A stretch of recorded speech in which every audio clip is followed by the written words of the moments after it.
Hi, ನಮಸ್ಕಾರ.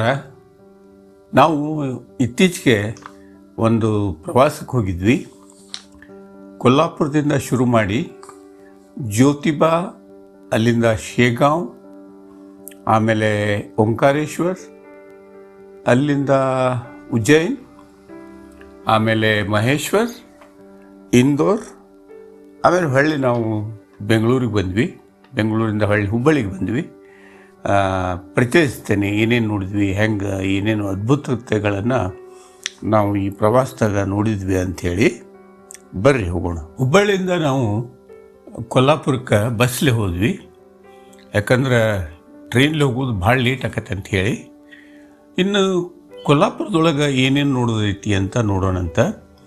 ಮೊದಲು ನಾವು ನೋಡಿದ್ದು ನ್ಯೂ ಪ್ಯಾಲೇಸ್ ಅಂತ ಐತಿ, ಅಥವಾ ಶಾಲಿನಿ ಪ್ಯಾಲೇಸ್ ಅಂತಾರೆ, ಅರಮನೆ ಕೊಲ್ಲಾಪುರದೊಳಗೆ. ಅದು ಶಾಹು ಮಹಾರಾಜರ ಒಂದು ದೊಡ್ಡ ಅರಮನೆ. ಸಾಧಾರಣ 1877ರಿಂದ 1884ರವರೆಗೆ 7 ವರ್ಷ ತೊಗೊಂಡ್ರು ಈ ದೊಡ್ಡ ಅರಮನೆಯನ್ನು ಕಟ್ಟಲಿಕ್ಕೆ. ಭಾಳ ಅದ್ಭುತವಾಗೈತೆ ಅದು. ಆವಾಗಿನ ಕಾಲದೊಳಗೆ ಸುಮಾರು 7 ಲಕ್ಷ ರೂಪಾಯಿ ಖರ್ಚು ಮಾಡಿದಾರಂತೆ ಈ ಅರಮನೆ ಕಟ್ಟಕ್ಕೆ. ಇದೊಂದು ಭಾಳ ಅದ್ಭುತವಾದದ್ದು, ಕರೆ ಪಾಲಿಶ್ ಕಲ್ಲೊಳಗೆ ಕಟ್ಟಾರಿದ್ದಾನೆ. ಭಾಳ ಜನ ಬರ್ತಾರೆ ಈ ಒಂದು ಅರಮನೆ ನೋಡೋಕ್ಕೆ. ಇಲ್ಲೇ ಒಂದು ದೊಡ್ಡ ಗಾರ್ಡನ್ ಐತಿ, ಆಮೇಲೆ ಬೇಕಾದಷ್ಟು ಜಾಗ ಐತಿ. ಅವಾಗ ರಾಜರಿದ್ರಲ್ಲ, ಶಾಹು ಮಹಾರಾಜರು, ಹೀಗಾಗಿ ಜಾಗ ಭಾಳ ಐತಿ. ಇದೊಂದು 8 ದಿಕ್ಕಿನ ಅರಮನೆ ಅಂತ ಹೇಳಕ್ಕೆ ಅಡ್ಡಿ ಇಲ್ಲ. ನಡುವೊಂದು ದೊಡ್ಡ ಮುಖ್ಯವಾದಂಥ ಒಂದು ಬಿಲ್ಡಿಂಗ್ ಐತಿ. ಆಮೇಲೆ ಒಂದು ದೊಡ್ಡ ಗಡಿಯಾರನೂ ಐತಿ. ಇದನ್ನು 1877ರೊಳಗೆ ಏನೋ ಅನಾವರಣಗೊಳಿಸಿದ್ರಂತೆ. ಅದನ್ನು ನೋಡಿಕೊಂಡು ನಾವು ರಂಕಾಲ ಅಂತ ಒಂದು ನಮ್ಮಂಥ ಟೂರಿಸ್ಟ್ ಡೆಸ್ಟಿನೇಷನ್ ಅಂತಾರಲ್ಲ, ಅದನ್ನೆಲ್ಲ ಭಾಳ ಚಂದ ಮಾಡ್ಯಾರ. ಅಲ್ಲೆಲ್ಲ ಬೋಟಿಂಗ್ ಹೋಗ್ಬೋದು, ಗಾರ್ಡನ್ಗಳು ಅದಾವು. ಆಮೇಲೆ ಒಂಥರ ಚೌಪಾಟಿ, ಹೆಂಗೆ ಒಂದು ತಿನ್ನೋ ಜಾಗಗಳದಾವಲ್ಲ, ಡಬ್ಬಿ ಅಂಗಡಿಗಳು, ತಿನ್ನುವಂಥ ಒಂದು ದೊಡ್ಡ ರೋಡ ಅಲ್ಲೆಲ್ಲ ವ್ಯವಸ್ಥೆ ಇದೆ. ಸಂಜೆ ಹೊತ್ತಿನ ನೋಡಿದಂತೂ ಭಾಳ ಚೆನ್ನಾಗಿ ಕಾಣ್ತೈತಿ. ಯಾಕಂದ್ರೆ ಎಲ್ಲ ಕಡೆ ಸಿನಿಮಾ ಲೈಟ್ ಎಲ್ಲ ಹಚ್ತಾರ ಈ ಕೆರೆ ಸುತ್ತಲೂ. ಭಾಳ ಜನ ಬರ್ತಾರೆ, ಸಾವಿರಾರು ಜನ ಅಲ್ಲಿ ಸಂಜೆ ಮುಂದೆ ವಾಕಿಂಗಿಗೆ ಬಂದಿರ್ತಾರೆ. ನಮ್ಮಂಥ ಹೊರ ಊರುಗಳಿಂದ ಬಂದವರು ಬಂದಿರ್ತಾರೆ. ರಂಕಾಲಯಲ್ಲಿ ಕೂಡ ನೋಡುವಂಥದ್ದಂಗೆ ಐತಿ. ವೃದ್ಧೊಳಗೆ ಇನ್ನೊಂದು ಏನಪ್ಪ ನೋಡ್ಬೇಕಂದ್ರೆ, ಕೊಲ್ಲಾಪುರದ ಕುಸ್ತಿ ಭಾಳ ಫೇಮಸ್ಸು. ಆಮೇಲೆ ನಾವು ಮಹಾಲಕ್ಷ್ಮಿ ಮಂದಿರಕ್ಕೆ ಹೋದಾಗ ಆಲ ಕತ್ಲಾಗಿಬಿಟ್ಟಿತ್ತು.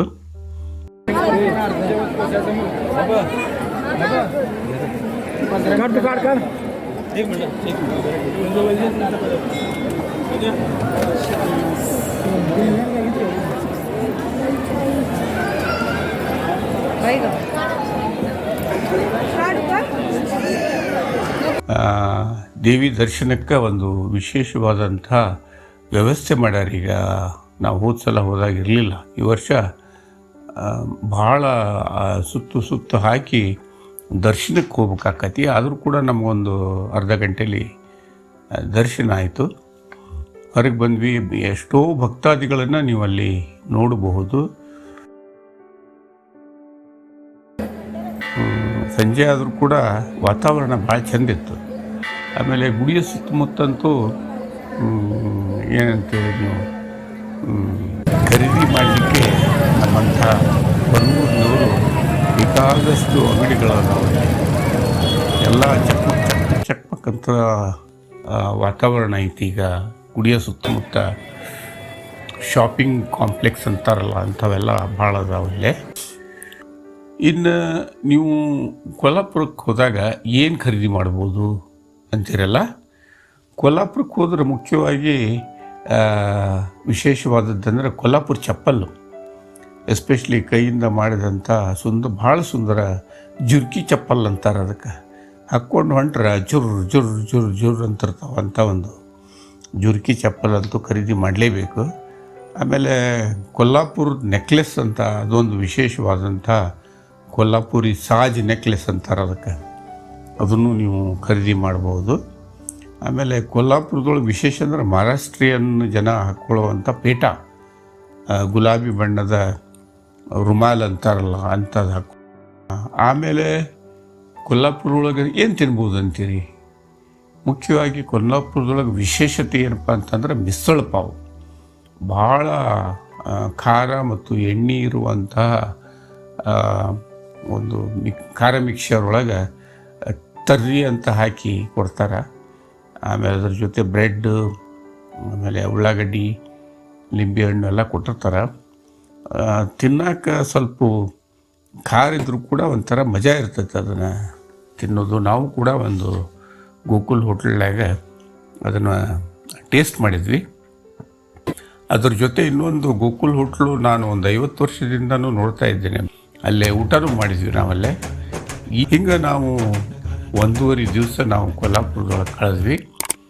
ಆಮೇಲೆ ನಾಳೆ ನಿಮಗೆ ಅಲ್ಲಿಂದ ನಾವು ಜ್ಯೋತಿಬಾ ಅಂತ ಹೇಳಿ ಒಂದು ಧರ್ಮಕ್ಷೇತ್ರಕ್ಕೆ ಹೋದ್ವಿ. ಅದ್ರ ಬಗ್ಗೆ ಮುಂದಿನ ಒಂದು ಎಪಿಸೋಡ್ ಒಳಗೆ ಹೇಳ್ತೀನಿ. ನಮಸ್ಕಾರ.